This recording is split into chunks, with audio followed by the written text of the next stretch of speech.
So you've spent weeks building an epic dragon riding campaign. You made the map, the villains, the NPCs, the dungeons, everything. But a few sessions in, the players start ghosting you. Weekends get canceled, interest drops, and the story you built just dies. If that feels familiar to you, you're not alone. I've been a DM for 13 years and I found 3 tools that can keep any campaign alive. Those 3 tools are the superpower, the living enemy, and the movie effect. Let's start with the superpower. Starting a campaign is easy, but keeping it fresh for the guy who's on his 6th paladin, yeah, that's the hard part. My answer? Give them a glimpse of the hero they want to be. Start them with a power, item, or racial template that makes them feel truly special. One of my campaigns had tattoos that the deities gave to each player, and as they completed certain rituals, they would unlock new powers. The point? Every player should feel, I'm not just another level 3 fighter, I'm this fighter in this story. To be fair though, it's going to take a lot more than just a couple toys to keep players interested. This brings me to the concept of the living enemy. My first DM taught me this, and I've used it in every campaign since. Your villains keep moving even when the players don't.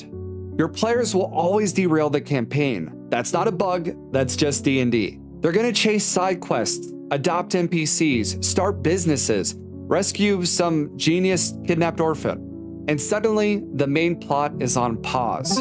But the villains? They don't pause. If the party ignores the evil dragon, he doesn't just sit on his hoard chewing his nails. He's a dragon. He's gonna do dragon things. In my current campaign, there's a small organization that's kidnapping level 18 and above spellcasters. For what? No one knows. Every few sessions, at key points, I roll to see how their plans progress behind the scenes. Who did they kidnap this session? Did they cause any major damage? What clues did the party just miss because they went somewhere else? This does 2 things. It makes the world feel living, and it also gives the players a sense of urgency. From this, the players learn, if we ignore this, something will happen. Which leads into tool number 3, the movie effect. Every session I plan at least one scene from these conflicts, an epic effect that makes them say, wait, did we just do that? This could be player triggered or NPC triggered. In one of my older campaigns, a player broke off from the party and discovered a Thieves Guild vault hidden on an island. The vault packed with ancient artifacts. Because he wanted to overthrow the guild and take control, he sent in one lone rogue with an artifact of Mage's Disjunction to destroy everything. And it worked. The deities responded in wrath and caused a wave of destruction to sweep across the entire continent.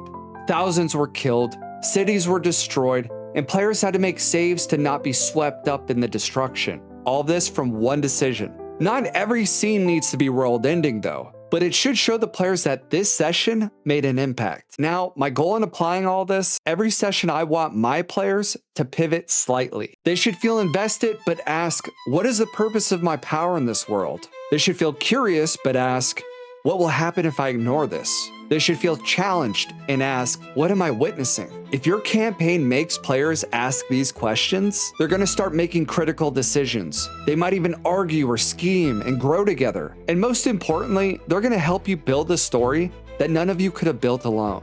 That's how you keep a campaign alive. If your last campaign didn't even make it past level 10, let me know down in the comments. I'm sure maybe your story could help someone else. Good luck, guys. I love you. I'll see you on the next dungeon dive. Bye.